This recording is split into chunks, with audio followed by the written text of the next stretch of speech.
Hello, we are back.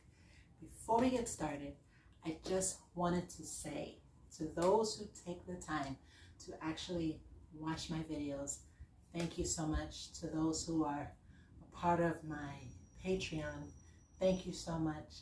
To those who follow me on Instagram, thank you so much. I really appreciate the fact that you're here building with me, because you are building with me, whether you realize it or not. Thank all of you. I know that we have our go-to gemstones, our diamonds and our emeralds, and rubies, and they're beautiful, but I hope that it has encouraged you to start your own story in the world of gemstones. We are just getting started. So let us begin.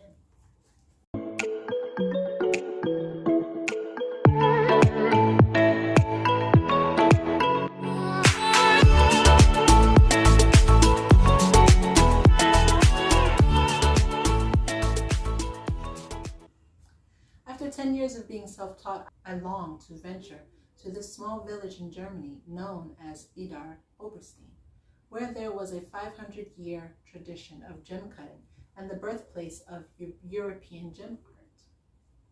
It was a land of the holy grail for an aspiring gem artist working alone in America. There I had the rare opportunity to meet and eventually work with carvers whose families had a tradition of 3 to 7 generations in the field. And I know for a fact the only reason I was allowed into these gem artists' workshops was they could not believe I was self-taught. Plus, they were all impressed by my polish and how water bright and clear it was. I have been told by several reliable sources that I may have been one of the only Americans, if not the only one, allowed into a master's working studio, and to then work alongside them co-creating, who didn't have a formal apprenticeship training, especially since I didn't even go to Edelstein lapadarist school. The year was 1986. I had lived for 10 years in obscurity working alone, creating and honing my skill outside the box. The master craftsmen of Idar were extremely curious to know what I knew and how I had taught myself. This is what I believe got me into the door of one of the finest holy grails of gem art the world has never known. For me, I wanted to know what had been a long and well-developed industry in Europe over all these centuries. Even today, Idar is recognized as home to some of the finest gem cutting houses that adorn some of the famous major brands in jewelry and gem sculptured art. In Germany, in order to become a lapadarist and hang your shingle and call yourself a master, one has to go through a 5 to 7 year program and apprenticeship alongside a master.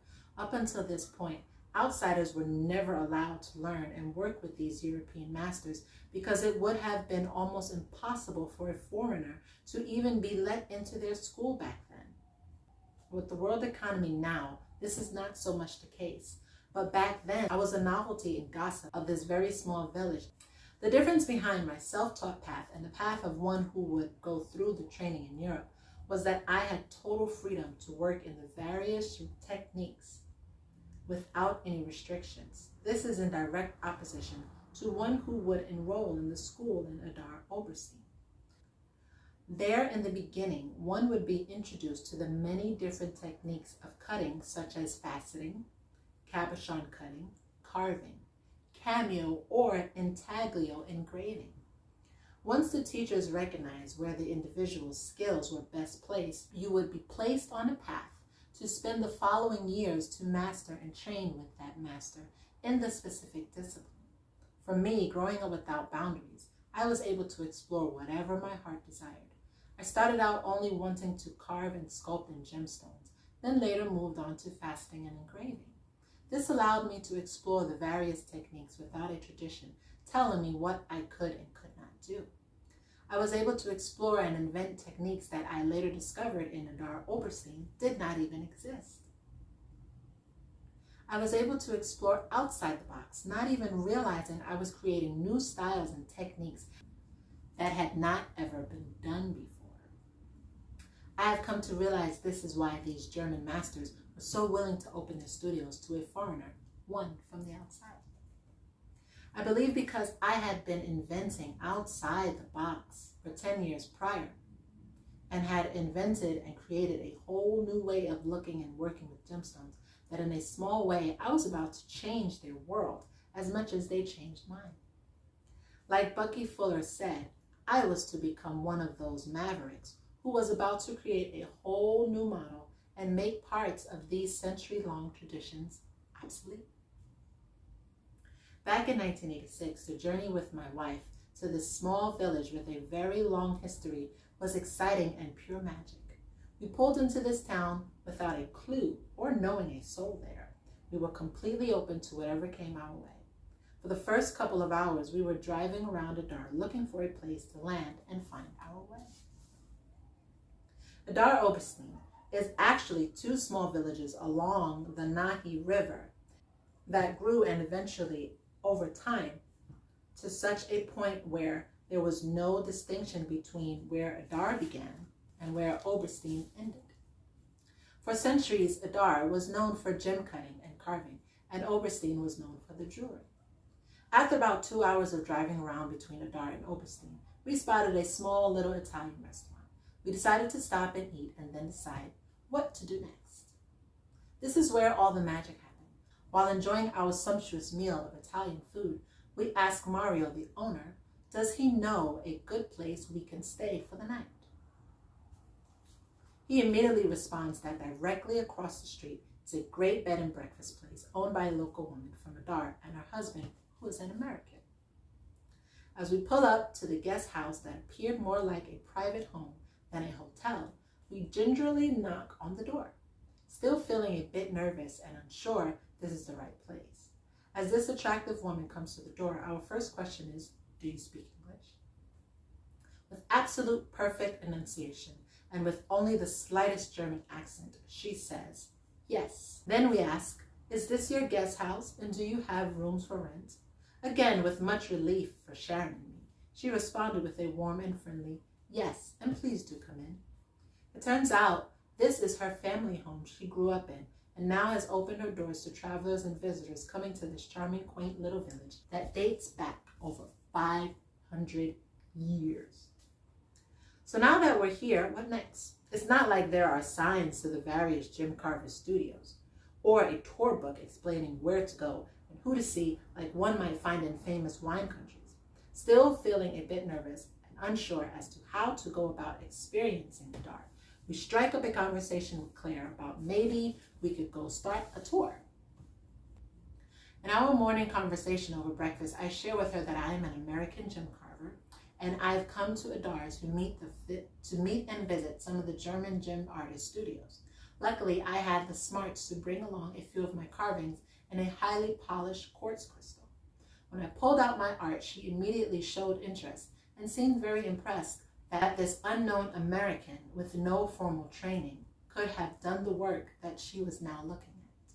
Wow, it was the start of the most magical day. As my dream began to come true, she says she knew a carver here in town whom she thought I would like to meet. This day would be the beginning of experience and journeying forward for the next 20 years. I will never forget.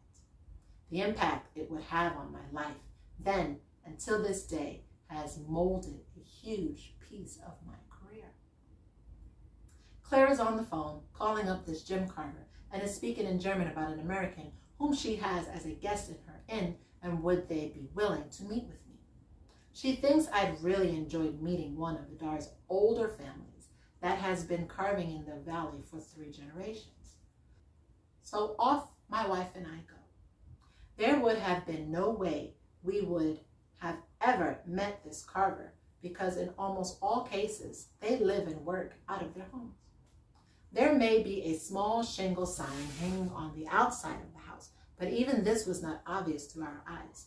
To meet most of the carvers and cutters in Adar, one really would need to be referred to by another in the valley. It's a 4-story home perched on a hill off the beaten path. It is just a home with absolutely no way of knowing what is being created behind these walls from the outside. So we climb the stairs and knock on the door. Slowly, the door opens just enough for a pair of eyes to peer through. We introduce ourselves as the Americans, Claire called about. There stood a woman and a man. His English was very broken, but his wife spoke fairly good English. My German was zero, and in those days I could not even understand a menu in a restaurant. I tell them I'm an American carver and have come to meet others like myself. I pull out my wares to show them. A wide grin crosses their faces, and their door swings wide open. The next thing we know, we are being invited into their showroom. The carver is Bernard Becker, third generation, and along with his wife, they are of the tradition in Idar of what is termed in German Plastik, Elderstein,